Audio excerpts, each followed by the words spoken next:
session.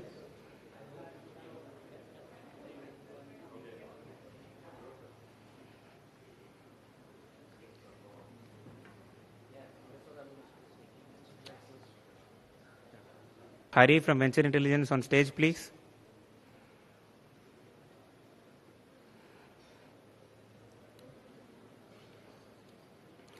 By way of introduction, Claes Oskam is the Managing Director, Signal Hill India. He brings over 16 years of middle market investment banking experience to Signal Hill, of which the last 12 years has been focused on technology, M&A, and PEVC fundraisers. Out of the 16 years, he has been involved in the middle market investment banking. About 8 years has been spent in India, and about 8 years of his experience is in Europe. Claes himself has become a bit of the entrepreneur over the last year by starting Signal Hill Indian operations in Bangalore. Claes, over to you. Yeah, is it okay? Okay, great. I think we've had some excellent speakers and panels before, so that always makes it a bit harder to be a panel at the end of the day, when towards the end of the day, when already a lot of topics have been covered. So with that in mind, we kind of, as panelists said, let's make this session a bit more practical, a bit more around war stories, and a bit less around regulations, etc. I think it's pretty clear to everybody in the audience that the private equity industry in India doesn't have a deployment problem, it has an exit problem.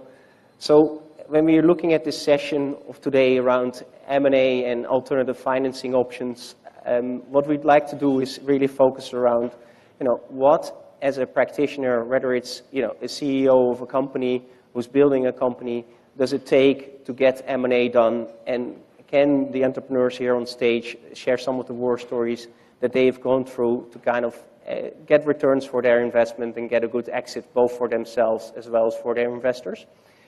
So that's something which we definitely would want to cover in this session. Secondly, it almost seems, given where the industry is right now with that big exit problem and that big exit backlog, that there's only one holy grail in this industry, which is exits.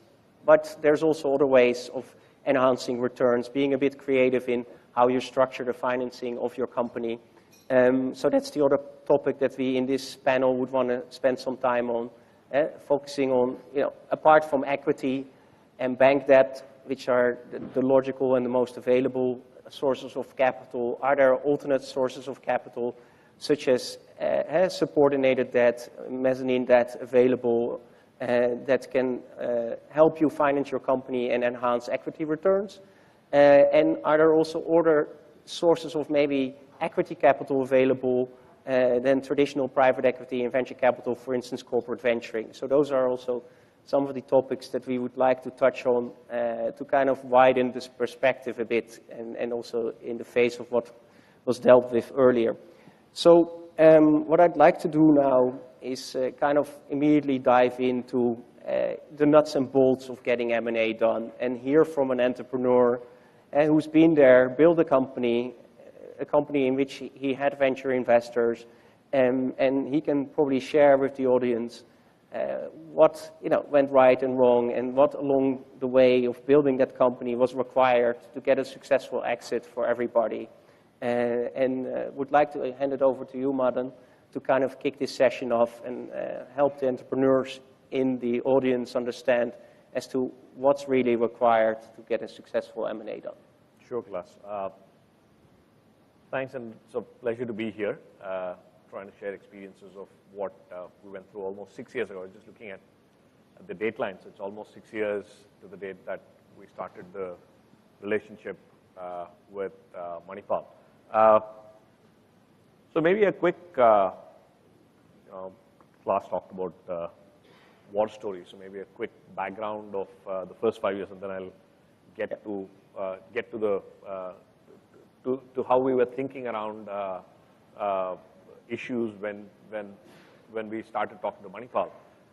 Started out in a classic bootstrapped way. 2000, Meritrack was probably the first idea and assessments. We wanted to build a company that will help companies hire good quality people, and therefore we said we are not a placement agency, nor are we a training company, but we will create tests which will help measure skills in people. Right? So I think we were the first off the block in 2000 with this idea itself, though the US had a couple of companies in that space. We stumbled onto this. Interestingly, none of us, 3 of us co-founded it. Murli, who's continuing to be the CEO of Meritrack, and my partner, Mohan, and I started this off. None of us had any clue whatsoever about, forget testing, but about HR, placements, recruitment. We just spotted an opportunity. NASSCOM released a report then that Indian IT industry will grow to 1 million people. A friend in Infosys, where I used to work earlier, told me that for every 10 people that they see, they hire 1. You do the math. We did the math and said that's 10 million people to be assessed and processed, and that's an opportunity that we wanted to go after. We wrote the business plan, completely conceived with the 4 concerns of a room. Thought we'll go just show it to a few VCs, raise money. It didn't happen. We got money in from an angel investor who used to grow areca nuts and coffee in Karnataka, who committed to put in some money. 2001 happened. He went bust. We almost went bust. We were 15 days away from a closure. When slowly, we did some crazy things in hindsight when we said that 15 of us, of course, 15 employees, nobody takes any salary or whatever. We clawed our way back in 2002. And we started growing rapidly in 2005. We were almost doubling revenues every month, I think, for about 30 odd months or so. That's the pace that we grew because in the IT BPO industry was booming. We were completely working with all corporates, running assessments for almost every other company that started out in India in those days. And we were running out of money very quickly. I think that's when I realized what my professor had told me, that you could go out of business profitably, right? And we never realized that cash flows is going to kill us so badly. 2005, just another interesting insight is that I happened to bump into this guy called Ashish Gupta, who's now the managing partner of Helion, and he was an angel investor then, who heard our story in 10 minutes. He said, you guys are mad, you must put a business plan, raise some money, go out and build a $100 million company than trying to struggle with daily stuff. And we said, what will you do? He said, if you need some cash, immediately I'm going to put in some money. And so he did. He came in as an angel investor. And in 2005, in fact, Arun was just here on the previous panel, from Headland Capital, in the earlier avatar as HSBC. 2005 is when we actually did the full VC search, ended up with a few term sheets and chose to go with HSBC Private Equity. We raised about $4 million from them. And I think that was the inflection, and I'm getting to the crux of the M&A, what next? So the good part till then was everybody who had got into Meritrack had exited. So the angel investor exited at the time of HSBC. Ashish had put in some money. We had a partial exit at HSBC. Of course, the founder stayed put. The question was, what next? Now, 2-3 things were happening in the marketplace. One, the IT BPO growth rate was coming down a bit. It was no longer growing at the 30-40%. It was coming down a bit. Unless we were looking for ways to grow, and we had hit one ceiling. We had just opened up the government's business.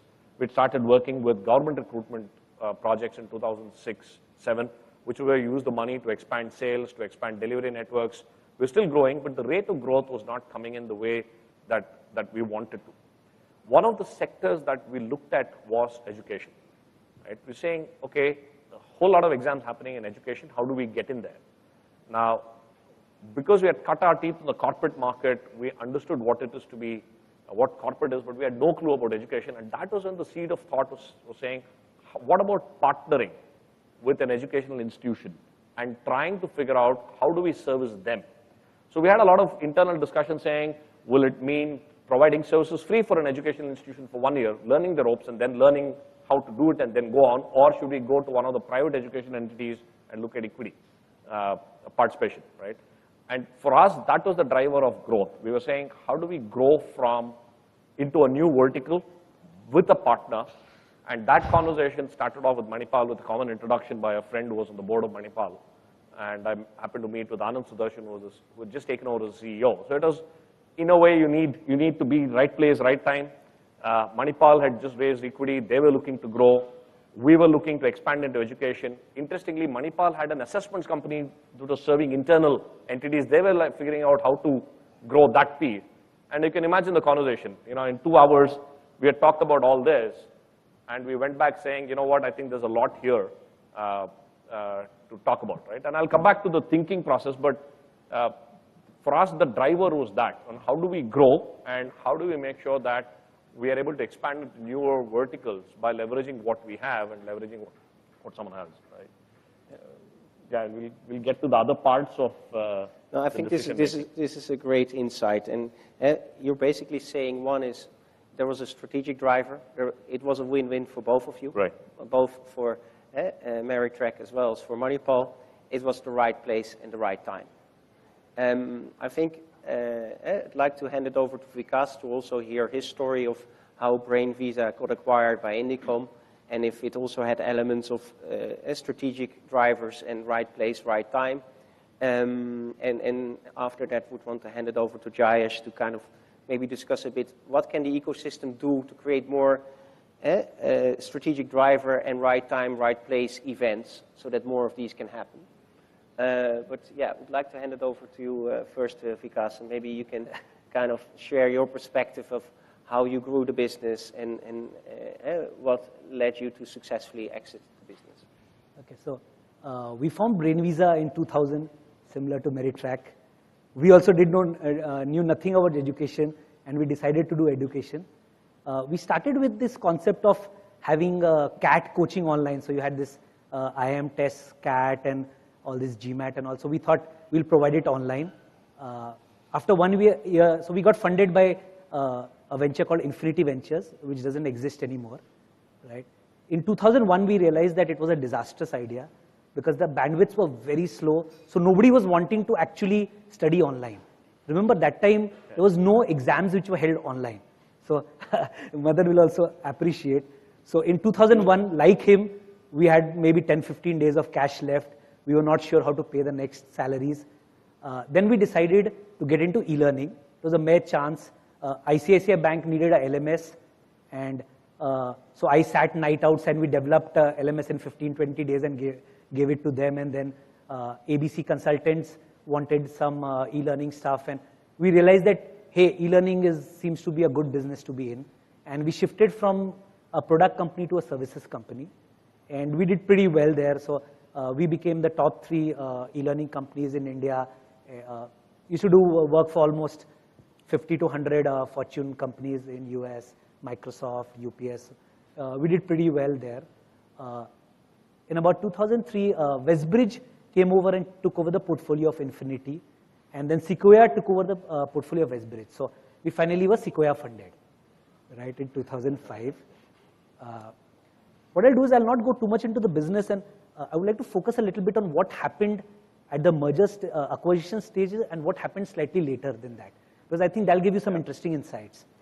So in about 2007, we started getting frustrated, right? The biggest problem with services business is it is difficult to keep growing at 100% or double every time. So by 2005, 6, 7, we were sort of peaking out, and we realized that we are most probably going to grow at 10, 15, 20%. Also, in 7 years, we were getting a bit frustrated. So we approached Sequoia and said we would be keen to exit. So Sequoia had another company called Indicom Global as its portfolio company. Indicom was funded by both Sequoia and Tiger, and it had huge amount of funds.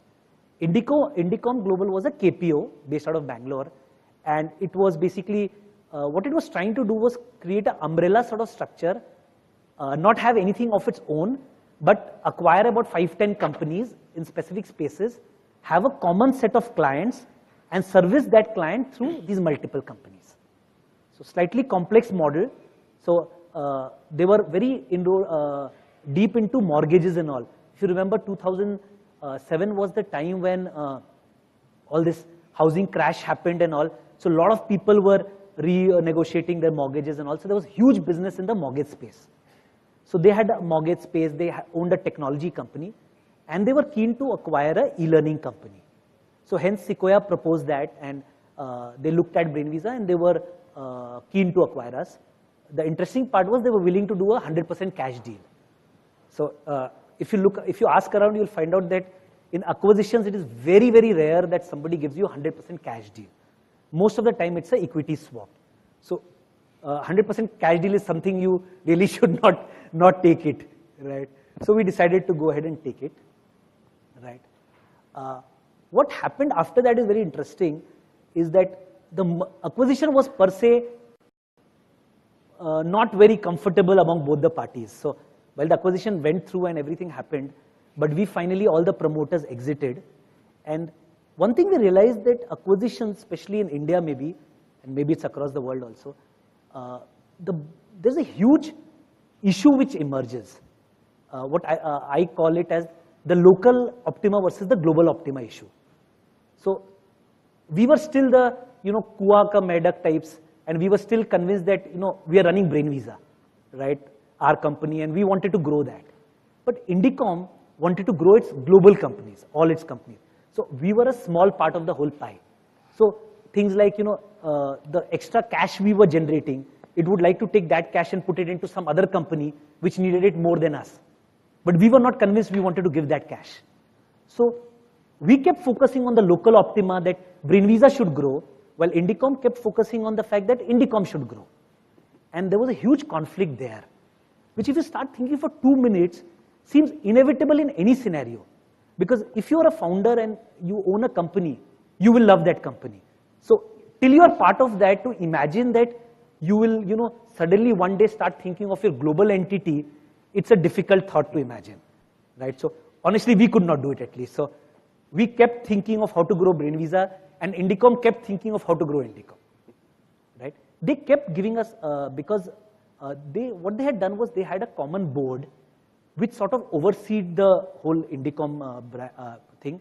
And they had some of the most experienced people, like the ex-HR head of Infosys, all of that. So we had run BrainVisa in a particular way, right? Right or wrong, it was a particular way we ran. Indicom came with a different mindset. Unfortunately, it was exactly the different from the mindset we ran it with. So we were of the type, if somebody comes late, it doesn't matter, we don't have to cut their salaries or something like that. We had full faith. So if the project manager said that, an employee has come for all days, we used to believe them. So actually, HR had virtually no role in BrainVisa. So all the HR people of BrainVisa were completely dissatisfied. They were never given any chance to do anything at all, right? All the project managers themselves figured out everything, right? Which is what I believe the company should run like, because individuals should take the responsibility of building their own team.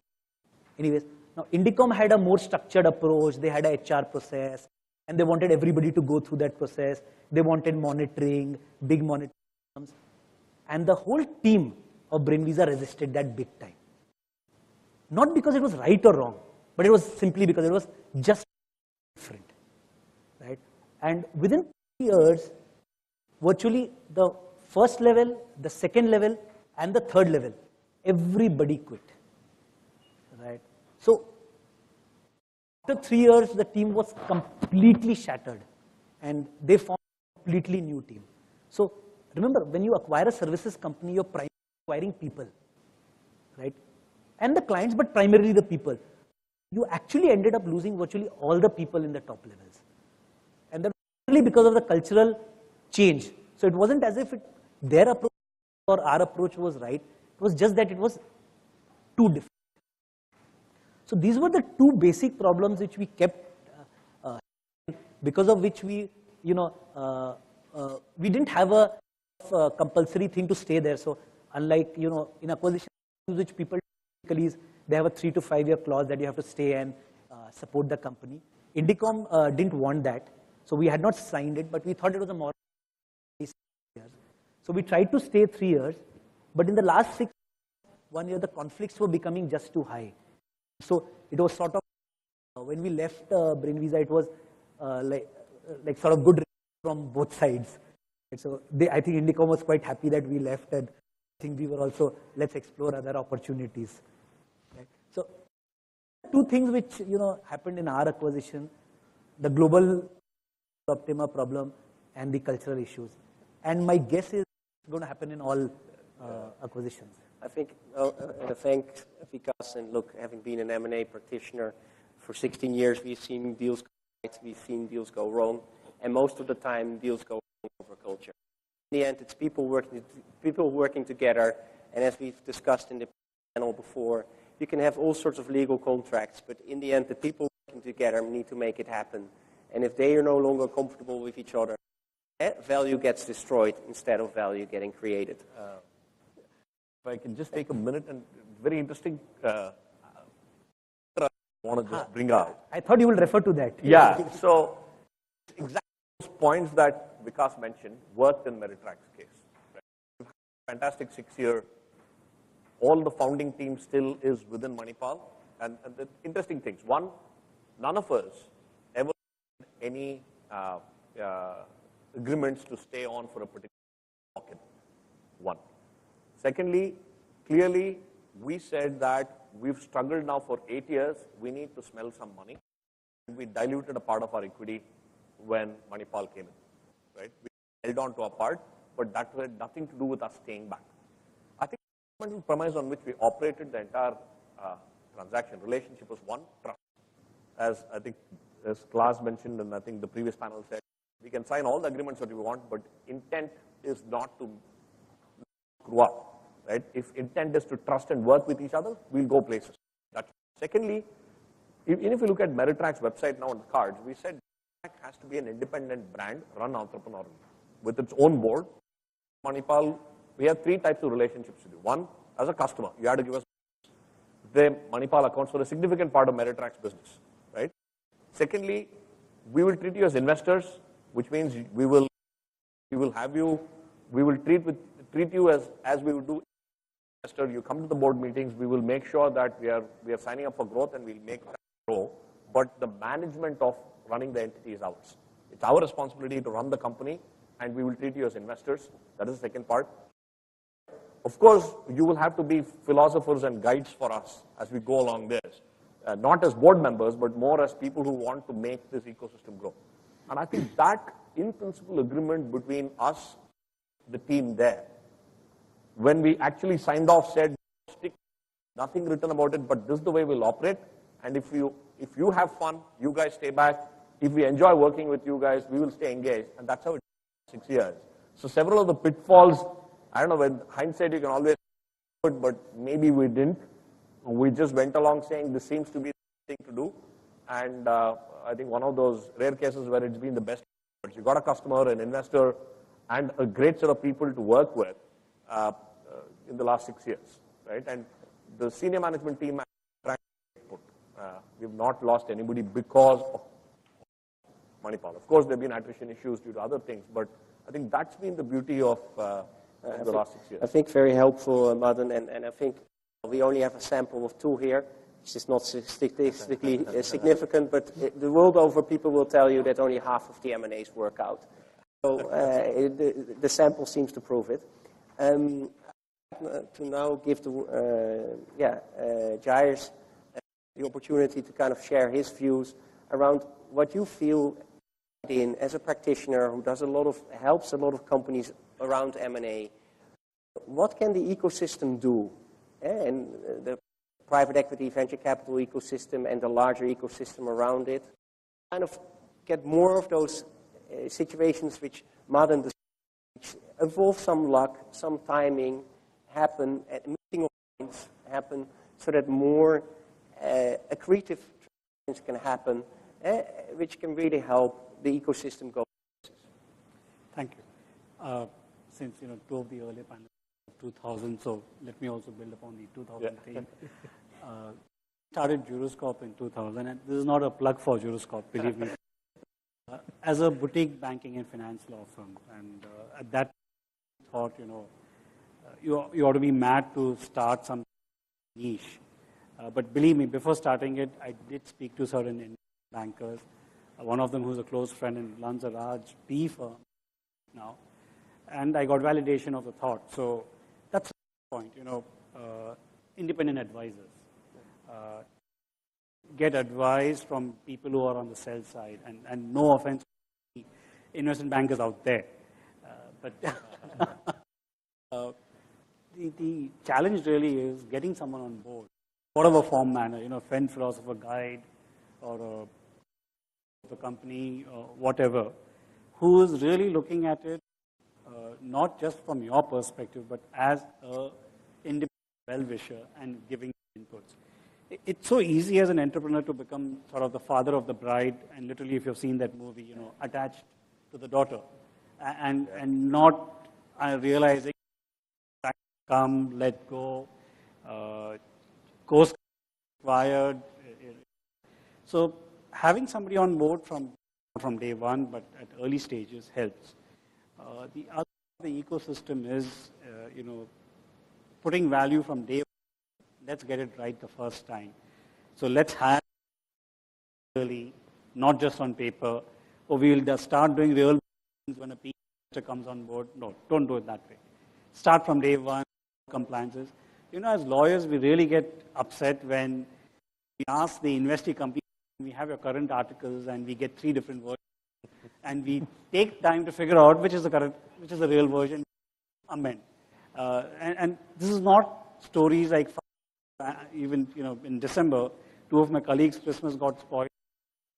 The investee company couldn't give us the right version of the articles, and then the right version, we realized, oh my God, the early round investor, who we thought was a long-term strategic investor, has certain restrictions in place, which we now need to sit and negotiate. Even from an M&A perspective, think of it. You as an entrepreneur you're holding out a value, you sign up a term sheet, and then the advisors of the, call it an acquirer or call it a potential senior partner, come in, and they start, obviously, microscope, magnifying glasses, and they start pointing out all the holes, and you start squirming around, So why not be upfront as to, keeping it proper?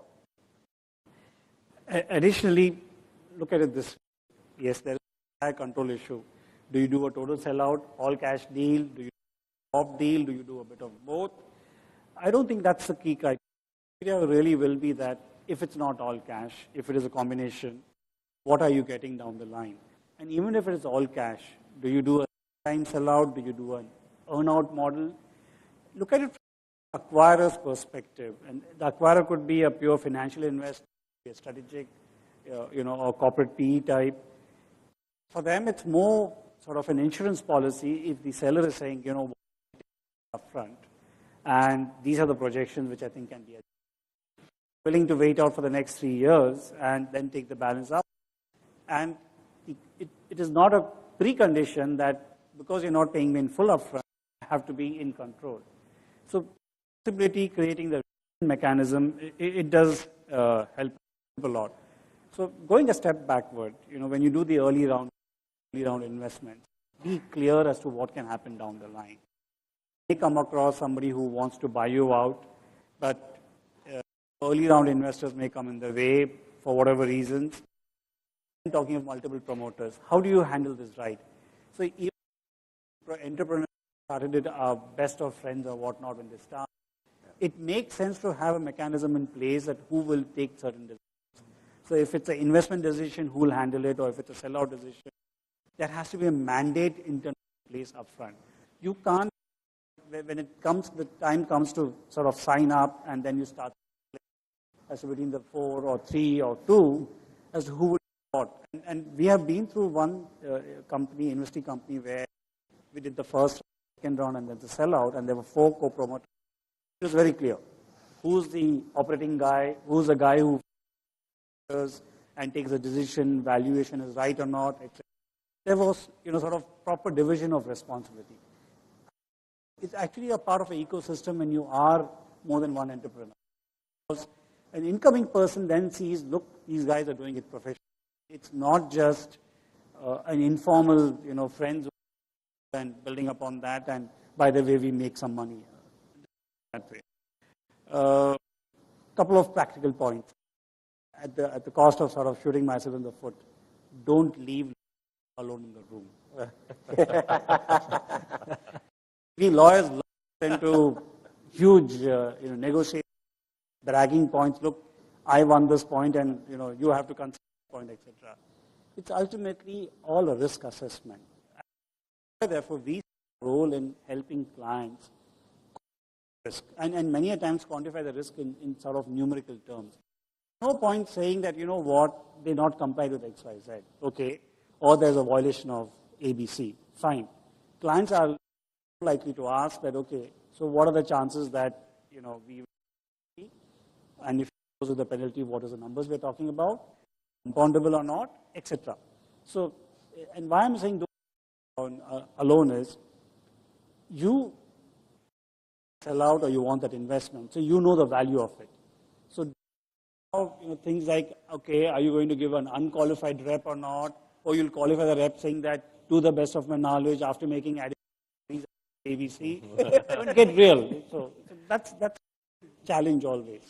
And maybe to say this, that when you start an enterprise, you should be clear when you want to get out. But yes, when you start an enterprise, put some milestones of, you know, sort of flag that when this time comes or this happens or doesn't happen, I will.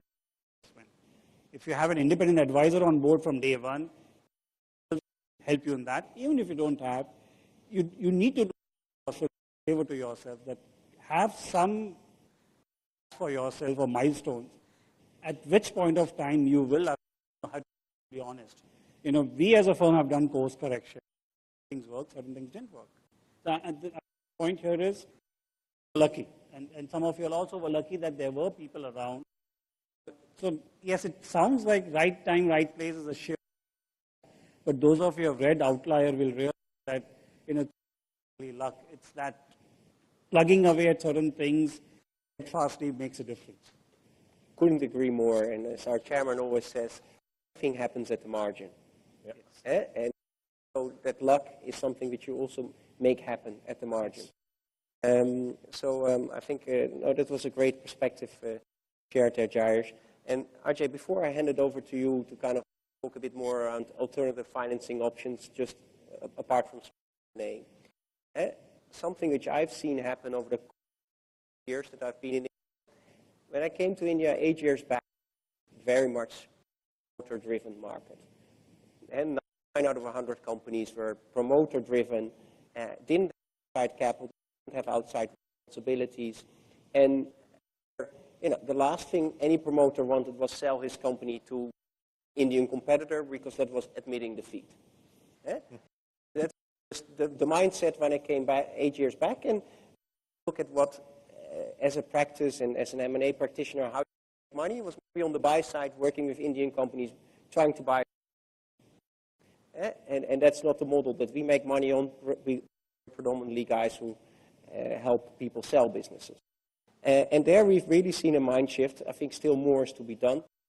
But we're always saying to any entrepreneur who wants to be backed, you know, you stop managing a lifestyle business and you enter a stage of being on. And you need to be ready for the fact that especially as a venture investor, private equity is slightly different. But investor, he is going to forward, and he's going to hope that you're going to be one of those 10 companies he invests in who's going to be the 10x. So I say to entrepreneurs, yeah, great, if your business has that disruptive potential and that breakout potential, you should definitely look at it, but you should also look at it as an entrepreneur are convinced that you don't have one startup in you before. Because the baby might be taken away from you. Much you love your own baby. At some point in time, it might be taken from you. And then you need to kind of be able to move. That's something which I think if you look at the ecosystem in the Valley, and I know Ajay, since Silicon Valley Bank, you know, has its, can probably comment on that, we see much more. And where ecosystem evolving a bit, but it would be great to share some thoughts around that. And if you indeed would conclude India is moving towards a situation where you get a generation of entrepreneurs who are maybe more serial entrepreneurs, and as they become serial entrepreneurs, they become more ruthless, kind of pure return-driven in their decisions to pay, and more rational and less. Can you maybe dwell a bit on that, see if you see any of that happening, and if that could help the system kind of dealing with its exit problem. Talking about on the generational side. The generational side and a generation of entrepreneurs backed by VCs, which is creating an ecosystem. You know, actually achieving a successful M&A is something to be very instead of admitting defeat and losing out. Sure. I think I've been in this business now for about. I think there's a couple of things that are noticeable and that are definitely changing. I think one is that entrepreneurship has become a lot more part of the culture than it has, and that pace of momentum of change is intensifying year on year. I remember coming out of business school, the expectation was that I would bank or a nice company and settle down. And when I decided to kind of setting up business, the first reaction was kind of, are you kind of do something crazy like that? That mindset is changing. People are willing to kind of come out of business school, out of the IITs, out of degrees, and kind of look at taking a crack at setting up their own businesses. In fact, a lot more even in the last that was picked up. And the thing that happened, I think you do fall in love with your babies, as we've just heard. But I think there's a certain amount of single-minded approach to saying that make this the best it can be, and therefore what is to get there. And one of the important elements and the ingredients you need to mix is capital. And class, as you like you said just now, right? One of the obvious choices for somebody wanting to create a big business, which one to a steroid cycle through a venture private equity kind of a. And with private equity comes the mindset of saying, look, I'm and I need the money back with a certain return at the end of it.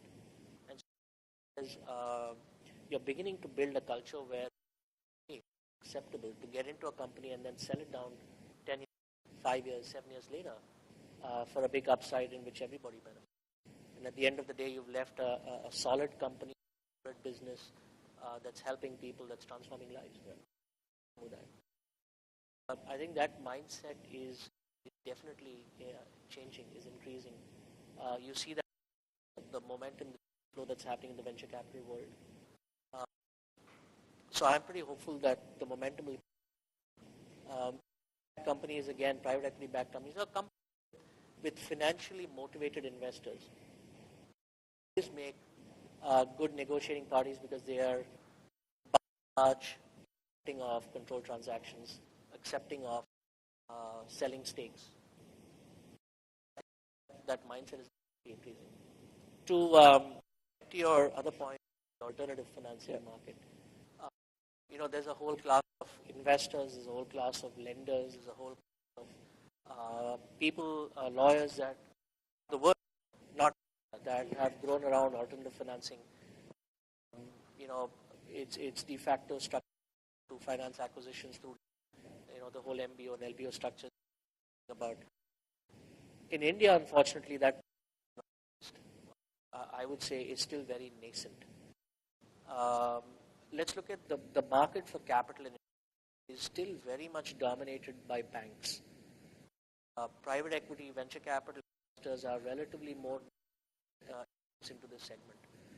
But if you look at the broad market for how Indian corporates raise money, it is still very much led. Banks account for, I've read statistics, between 80 and 90% of all financings, corporate financing. Bank financing and then with a promoter guarantee, please. Yeah. So, I think one is, and the reason that banks have really come to dominate is also in some sense because other things of the capital market that haven't really. You have a very developed bond market in India.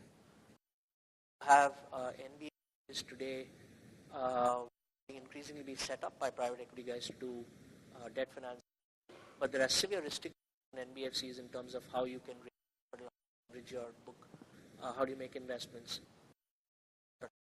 So I think NBFCs as a class, and we are face incredible amount of challenges in on a day-to-day basis in India.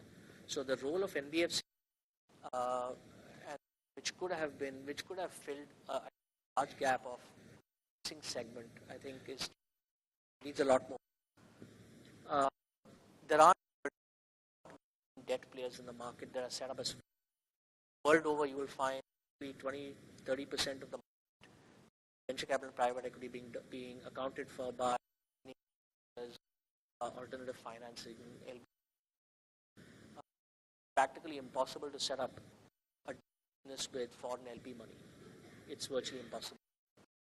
So because of all these restrictions, you have debt, senior bank market, equity, and middle piece is largely missing in India. Again, there's regulations that kind of have restricted the role of financiers. Banks, for example, are not able to step up and so on. ECB used for acquisitions, not for local domestic acquisitions. So there are various, I think, environmental issues that I think really pose for creating that middle class of alternative financing for acquisitions in the market today. That said, there are some interesting kind of innovations in the market. The audience here knows several private firms are setting up NBFCs to do structured debt. Having said that, I still see a large that is still earmarked for infrastructure, for real estate, and for really large corporations. But alternative for the SME segment, 100, 200, 300, 500 crore companies are actually missing in this country. And I'll give an example of how that's benefited us in our business in India. Strange, perverse logic. We're setting up this business plan for what we do in India today, 5 years back.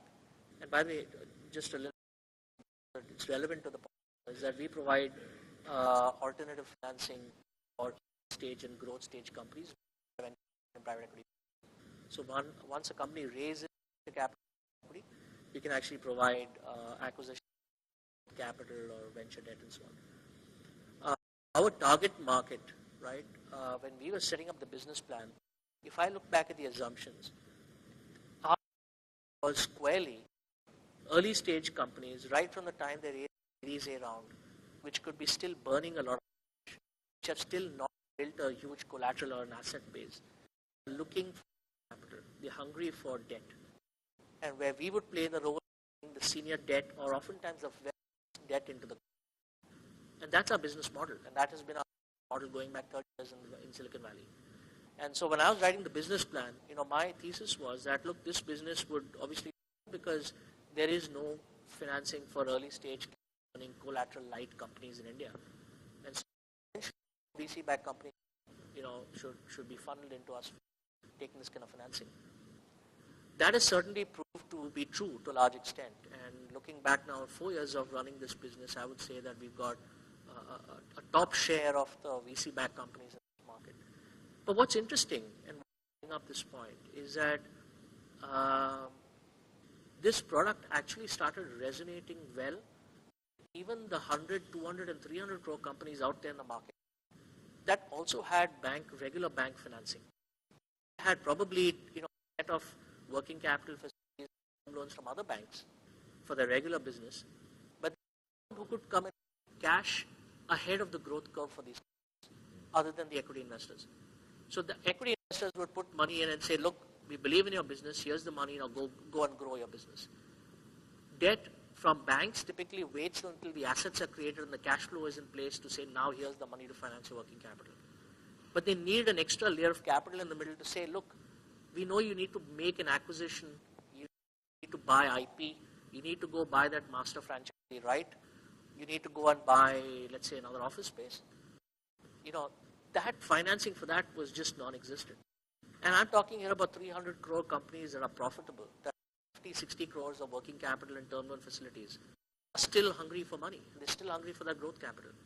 So a company that came to us in 2009 in November, they had 55 crores of capital limits and they had drawn about 30 crores. And at that point, if you recall, the financial services market was going through a terrible turmoil. And so banks basically called this company and said, look, we've got 25 crores still left for you in working capital, but you know what? We're going through a bad time. We're not going to allow you to draw down the balance. And this company was stuck because, and so they asked us and said, what do we do? At that point I said, look, I don't want to be a vulture. I don't want to come here and do debt opportunistically because this time will pass. And 3 months, I don't want you to curse me for having come and taken advantage of debt at a very specific time in your life. But let's wait 3 months and see. 3 months went by and it didn't happen and the banks didn't loosen their purse strings. So they came back to us. And here we were, got great investors, a great business that's running, it had several 100 crores of business, but they were not at 12 crores that they needed to make certain purchases of intellectual property because it was vapor and IP is not something that banks are comfortable valuing and providing money against. And their alternative was to go back to the investors and say, look, we need 12 crores more of equity, in which case everyone dilutes for 12 crores more, right? So, fine, we'll come in.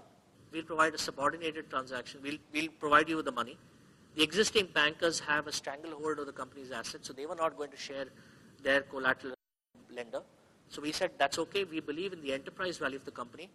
We believe in what you're doing from a growth perspective. We believe that what you're doing is going to add to revenues and profitability and valuation forward. So we are happy coming in, taking a subordinated position to existing lenders. And of course, we took a small equity kicker so that we get some share in the upside and the company does well. And this company is great. And now, if I look back, that was the starting point. If I look back at the 40 odd transactions we've done till date, half of the companies are still Series A, B, cash burning companies who are 2 crores and 3 crores in revenue. In one case, no revenue yet. But the other half are companies that range from 50, our largest company was 550 crores. And these are companies that are coming to us, which I had never estimated in business plan. So my business plan is short to bits because I never accounted to do 25 crores to 100 crore company. And the folks in the US are saying, what's up? You guys are changing the model of venture lending around the world. So it's a little embarrassing. They don't say it in quite such a nice way, actually. Because our DNA as Silicon Valley Bank has really been to work very closely with entrepreneur-led, early-stage, cash-burning, high-growth companies. It's not to go after the 500 crore companies. But that's where the need is that that entire layer is missing. Forward, I see lots of changes happening. The AIF guidelines, I think, were a good move in that direction. Though having said that, I still think a lot more needs to happen on the AIF to make it truly a policy that can actually bring in alternative financing in a more meaningful way into India. It sounds like you have a lovely business there, RJ, because you have a monopoly in a type of asset class that no one is providing. So I think the message to everybody out there in the audience is see if you can recreate another Silicon Valley bank because there's returns to be made there. But you touched upon something, and we don't want to spend too much time on it because it's already been discussed in previous panels, but the regulations are such that it's very hard to get financing in or to use bank debt to actually finance an acquisition in. And what I've seen personally is that it's one of the reasons probably why some of the largest of Indian groups went shopping overseas. Because when they go shopping overseas, they leverage a vehicle outside India and they lever up that vehicle outside India with those layers of capital which are available in any developed market. And of course, in the last it's come down a bit because the first part of that is also that you need to have substantial equity to inject in such a special purpose vehicle which you're going to use to do those acquisitions. In my mind, it was a major driver of the outbound which was happening in 2007 to 2009. So I know, Jayesh, that you've worked with some of those companies. Maybe you can share, are there workarounds which type of companies can do to kind of use these type of structures to effectively also do that type of stuff in India? And I don't know how much you upon that, of course. And secondly, do you see this wave coming back once equity markets kind of start to run away again and the corporate sector fail again? so maybe good if you could share some, to the extent that you can share. Sure, thank you. So I will not talk about outbound, but I will talk about offshore financing for inbound. Okay. And you know, mezzanine has its flavors, but and let me just talk about a transaction which we're handling as we speak, and peculiar aspect, which is again a mezzanine financing, where mid-stage growth company, client is a European fund, and when we saw the term sheet, it took us some time to digest the structure, which is basically the client first 20% IRR entirely ours, next 10%, 65% of that is ours, and the balance, which is about 30%, 1/3 is ours. So here you have, somebody which is, this is as good as structured debt, that okay, I need a minimum of 18%, but I need to cap my upside, and effectively the upside is that anything beyond 30% returns over 5 years, I only take 1/3 of it.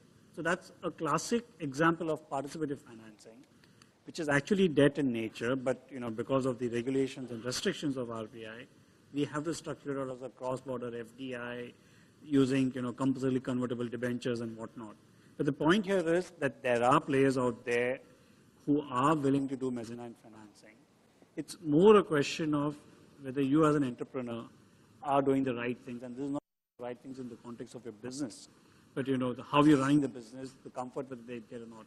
Because don't forget, at the end of the day, mezzanine finance as FDI, i.e., what we call synthetic equity, they are taking some regulatory risk.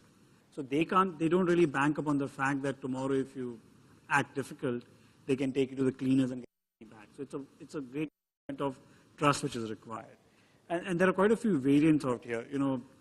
Equity-linked notes, what is basically non-convertible debentures, where the returns are linked to shares of another company, invariably listed, and issuing this to FIIs. And therefore, we again are effectively taking cross-border money into Indian entities. And these are cases where there is a listed company, and the promoter is therefore the entrepreneur is a promoter of a listed company. He has another venture set up. He doesn't want to dilute the listed entity any further right now, but he wants to leverage against his holding in the listed company. So that's another structure which can be used, which is equity-linked notes. So, regulatory restrictions, different jurisdictions have different restrictions, and as I say, the water is its own level. So capital will figure out a way out, and that's what chartered accountants and investment bankers are there for, to help investors to figure out that through the maze. And it's a two-way street. You need to be willing, therefore, to as an entrepreneur, agree to certain restrictions, agree to certain rights, because just as a VC investor is different from a PE investor, an investor providing mezzanine capital is quite different. They may look as they are a PE investor, but believe me, what they really want is different, and therefore the things which they will negotiate and ask you for is quite different. On the other point about equity markets, I think part of the story that why outbound acquisitions, etc., is more to do with domestic red tapeism and whatnot. But forgetting that for a minute, if the equity markets pick up, what can we anticipate to happen? I think there will be greater ventures where the promoters existing entity and then look around what else can I do.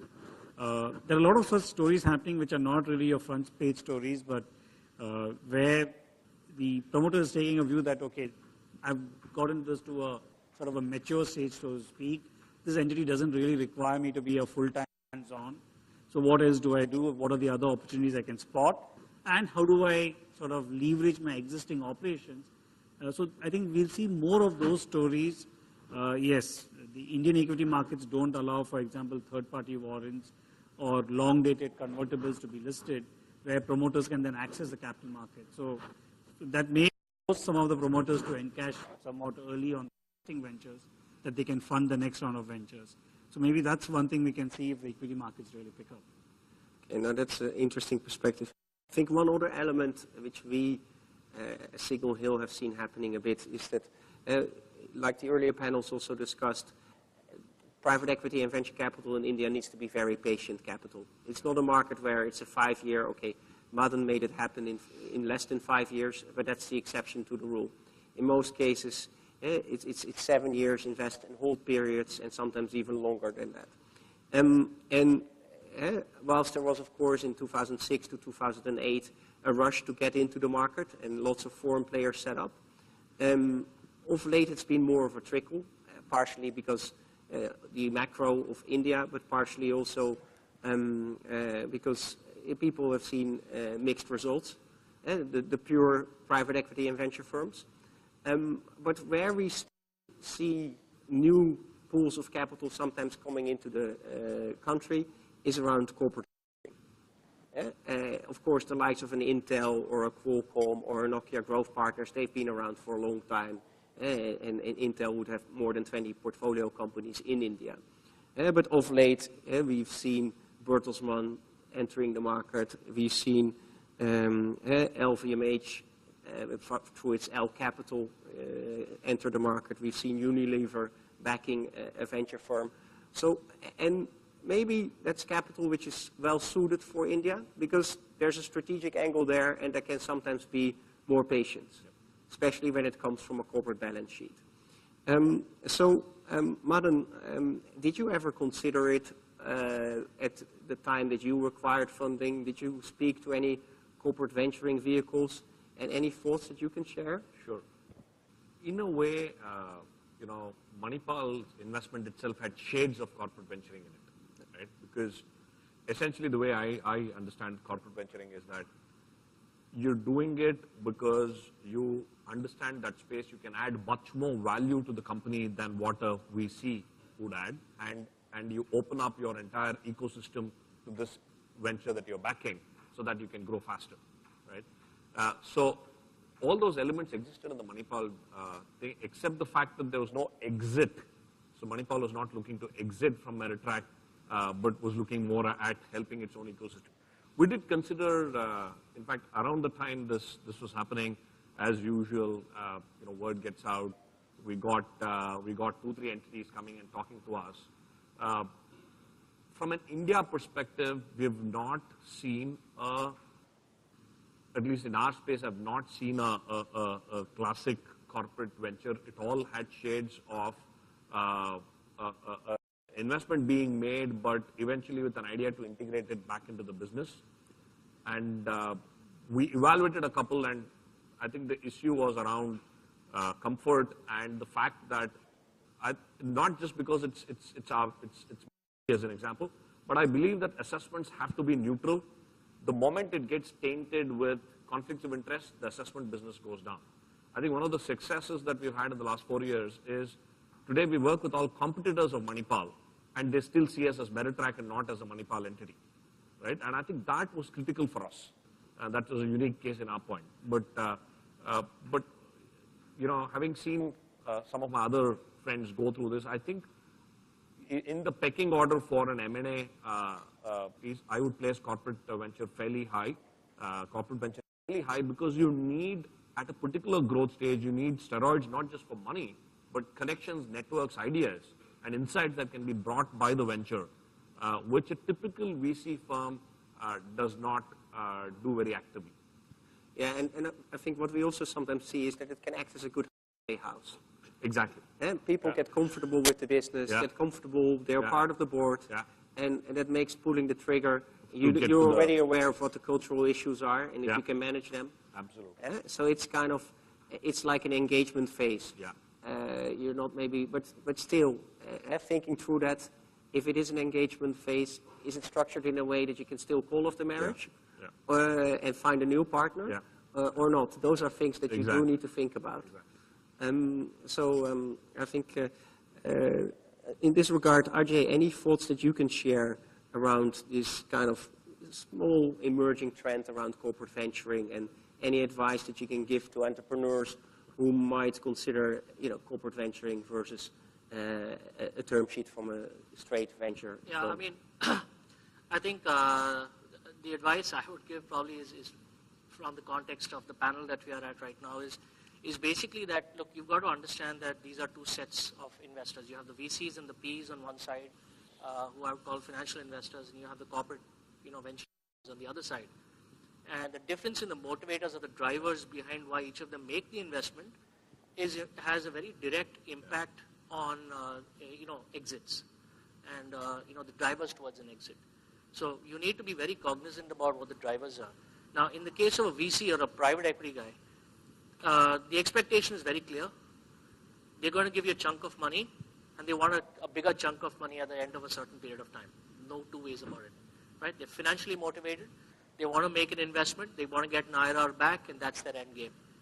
And that can be very liberating in some sense for the entrepreneur, because there's a very clear alignment of objectives there from an exit standpoint. Yeah. There's no two ways about it.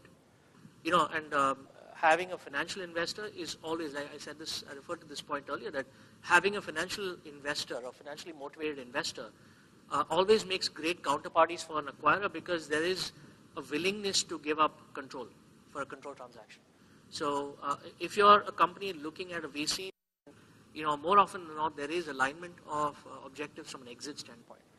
A corporate venture, on the other hand, right, for them, financial return is sometimes number 3, number 4 on the list of priorities. It could be, right? Number 1 could be things like first look into technology, into your technology. The second one is first look into your technology as a competitive technology to what they run.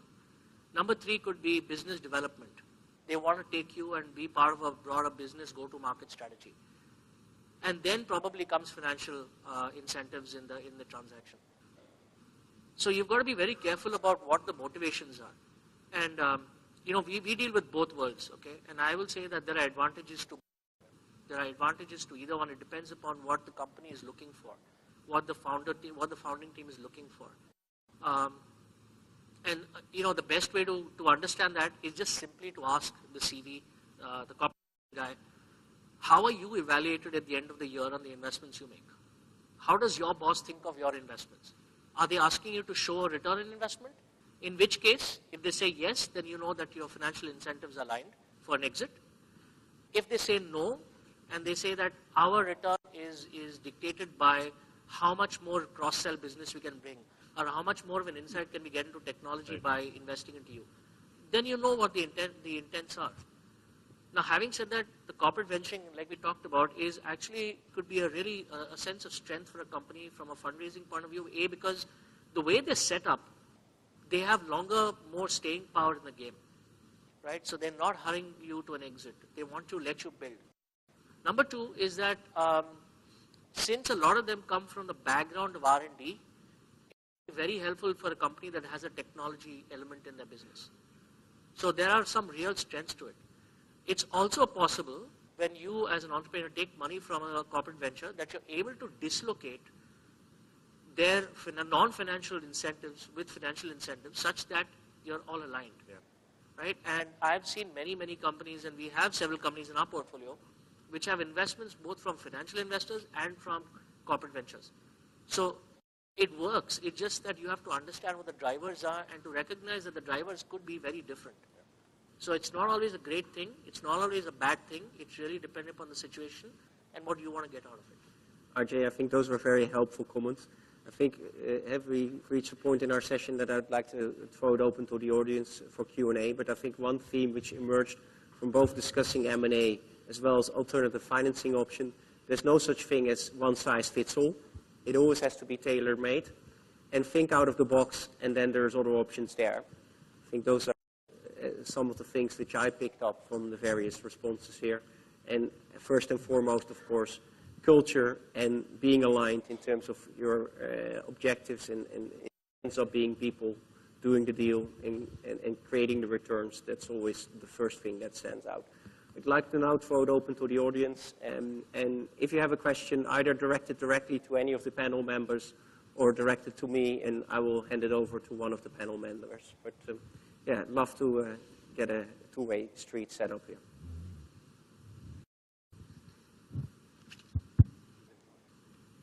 Okay, I'll get it started.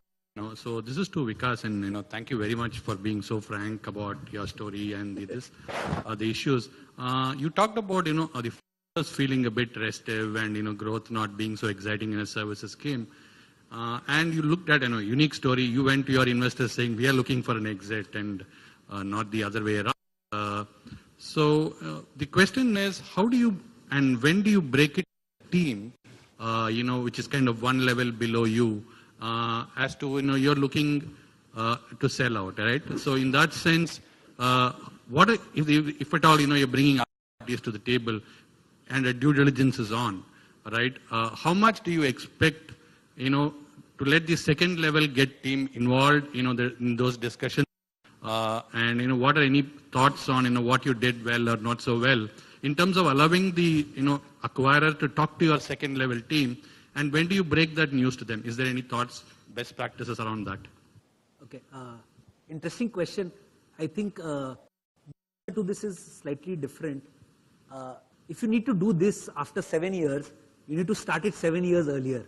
So what I mean is, one of the things we had done at BrainVisa was right from day one, we had shared virtually everything, including the finances, what all we are doing, problems, everything with the first level, second level. So it was quite open. So when Sequoia came in and all, everything was shared very openly.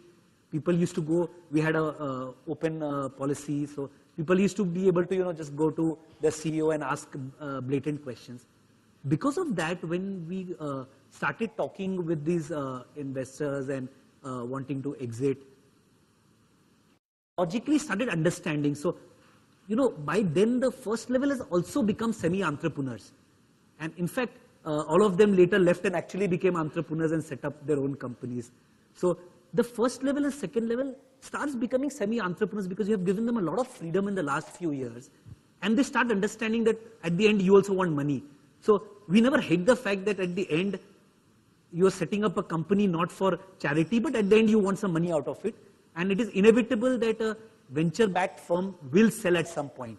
See, that is something which a lot of promoters sort of hide. And they keep telling this, their employees that, no, we'll always be there and we'll manage and all that. We had always clearly, said that it is an investor-backed company. At some point, we will exit. So when these discussions started happening, we in fact introduced everybody and it was very open knowledge within the company, except that we requested them not to take it out of the company, which most of them, respect, that we were going ahead and we wanted to exit. What we did was we did promise them that we will stay for 2-3 years, beyond that for sure. So that much window they have, and beyond that, if they don't feel comfortable, they can always exit or whatever. But we'll give them a window of 2-3 years beyond we sell. So that gave them a lot of comfort, and the fact that we had always been open with them, they knew from day one that at some point we will exit. So the challenge was not there significant. Any other questions from the floor? Okay.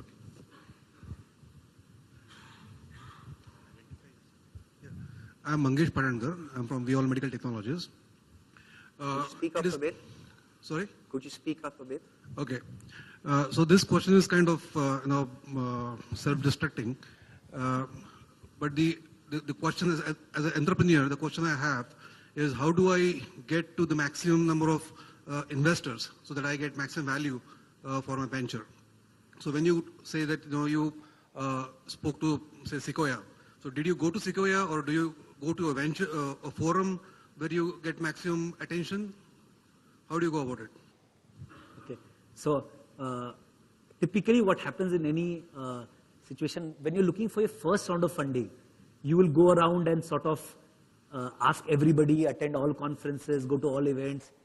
Luckily, when we started, we had 4 people all from IIT IIMs. So we contacted 2 investors. The second investor was happy to invest, right? But majority of the time, my experience has been that in the first round, people tend to go all over the place. In the second round, people are too busy with their business to actually look for investment. So while we kept wanting more money, we never actually approached anybody. And the first round VC or investor tends to sort of force it on that guy to look for investors. So typically, because he has a need to exit more than you have. Remember, you are happy to live forever, right? While the investor who came in wants his 10x return. So since his need is more, invariably all the promoters will stuff it on their lap, and he's the guy who will get you the next round. So that's why it's very critical that you get the first round the guy who has the capability to get you the next round. Put a monkey on his back. Yeah, it's invariably going to happen. So, off the shelf I might say, no, it's not a good idea, bad idea, but that is what is going to really happy. Great. Any other questions? No? Okay, then I would like to make some closing remarks. I think because having been in this country and this country being such a great host to me for the past 8 years, there is always a tendency for Indians to beat themselves up. And a forum like this, and a session like this, where we're all discussing the doom and gloom of the macro environment and exits not happening, it becomes introspective and mostly beating ourselves up instead of looking out for the positives. And I'm not going to repeat one of the first jokes I learned when I came to India, which was, we have this bunch of Indian crabs here, and I don't need a lid because all the crabs will make sure that the other crab won't climb out. We're great at that. So I think, and why am I saying that anecdote, and why I'm saying, yes, of course, it's important to introspect, and yes, of course, on the government side and on the regulatory side, things could improve. But just as an outsider, what drives, to make it just very personal, someone like me, having grown up in Europe, having lived there for 32 years, to after 32 years move to India and make India my home. And having been there 8 years now, having been here 8 years. And it's really only got to do with one thing, and we've got lots of that here in the audience. It's got to do with the raw entrepreneurial energy that the country has.